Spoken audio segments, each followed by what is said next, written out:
fabulous people around you, with family and friends. But when you're at Brandon Tolson, you are with people who get you, who support you, and will just be present. And in a way that is, sometimes they're just very quiet. You can just be together. Um, I had talked to Candy and everything, but I hadn't met her as of yet. And then I went to the Baca and I sat outside in my car for the longest time. And I did not want to get out. I did not want to go in. And then when I went, because it was like one of the first moms groups, I think they had done things together before, there was a lot of people there. It was kind of overwhelming, but I ended up sitting down on this end and um, I sat next to a lady named Lori. And then Vicky was here, and Crystal was down here, and Julie Blood was over here. And after that, I started sitting mostly with them most of the time. And then I started going to the other things, and the more you go, the easier it gets. All right, so my sister and Candy were co-workers even before Brandon died. So when Brandon died, I was actually at my sister's house when the accident happened. We were watching TV and saw the accident. And of course, your heart goes out to, a parent, a family, whenever you learn about an accident where a young person has died. And my sister called me, I guess a day or so later, to let me know that the person who had died in the accident, Brandon Tolson, was the child of a coworker of hers. So it was hit even harder knowing that it was someone that you knew or someone that you knew. So my sister and Candy have been coworkers. They were coworkers at Upper Chesapeake on the ICU unit since a couple years before Brandon died. So her family had even attended a bull roast for the Brandon Tolson Foundation as the foundation started to kick off. And then I guess it was maybe 2.5, maybe a little less than 3 years after Brandon died, is when my son Joel was killed in a car accident. Joel was 19, and of course my sister is one of those phone calls that we're going to make. And one of the first phone calls she ever made was to Candy, and said, I never thought that I'd ever be making this call, but my sister needs you. And less than 24 hours later, Candy Tolson was standing in my living room. And those first moments were, the best way I can describe that is I was having a conversation with my sister about Joel's funeral. How do you plan a funeral for your child? I don't know. I still don't know to this day. I don't know how we do that.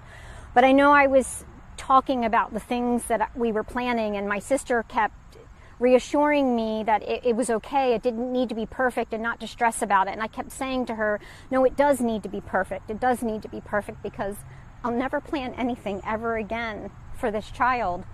And that was when Candy came in, and we were sitting there, and we just cried, and we hugged, and we cried, and we hugged. And my sister said to Candy, she's planning the funeral, and I'm trying to reassure her. And Candy looked me dead in the face and said, Heather, make it perfect. Make it perfect. And in that moment, I knew that she knew exactly where my heart was. She knew exactly what I was going through. And prior to that moment, I felt very stuck between being grounded here on earth and floating somewhere along, not quite in heaven, wanting to be with my son, but knowing that I needed to stay here on earth to be there for everybody else that was left behind. And Candy made me feel grounded. Candy made me realize that this is where I belong, and that I'm not alone, and none of us are alone, and that together, we can do this. Together, we can make it through this. So I would say, as a survivor of somebody who lost their child, but also that lost their child to suicide, is finding your tribe, find your people. If you're not connected with the Brandon Tolson Foundation, they are a wonderful organization that have multiple resources, because they deal with families who lose their child through all different ways. For us at the Live for Thomas Foundation, We do have a support group for parents who have lost their children to suicide, because we know that that's a different dynamic than somebody who lost a child, to cancer or through a car accident. We don't know what that's like other than just losing a child. So we do have a specific group for parents who have lost their children. And even if you're not ready for a support group, just finding somebody to be able to talk to that, I'm going to say understand, but more just that shared experience, because we all may have a similar experience, but it's going to feel different for each of us. So just to be able to have that person to talk to, and even if you're not in a faith community, finding a faith community if that's what works for you. It's all about finding what's going to work for you. And Brandon Tolson Foundation is a great place to start, just because of the vast amount of resources that they have available and can point people to. And so being with people who understand in a way that nobody else understands gives me peace, gives me comfort, and makes me feel a lot less crazy. Because your mind plays some really crazy games, and I'm just I don't know. You're just accepted and loved and cared for at Brandon Tolson. Not enough praise or kudos or thank yous or appreciation to go around for this foundation, and Pam and Candy and John and just all the girls, Crystal, and everyone who's let me cry on their shoulders or let me laugh or have dinner with us or whatever. But I hope that some of the other new moms that come out or have this happen to them, unfortunately, will come out and be with us. And it's very helpful. I don't know how else to explain it other than it's extremely helpful to be around like people. And it's not sad and depressing. Even my son tells me he doesn't know why I want to go, because all we're going to do is go talk about people who've passed away. And I'm like, that's really not what we do. We make things that are about our kids, and we talk about the good times of our kids, but it's not the most saddest part of it. But if you want to talk about that, you can talk about that too. We all want to talk about it at some point. So Candy and John have this ability to bring people together, parents who have lost a child. It's just this ability that they have, even though I think that the foundation started as a financial resource, because supporting a family at that time of loss, there's a lot of financial hardships, a funeral that you didn't expect, you're out of work, things like that. But what has really been for me, and I think most of us, is the fellowship between parents.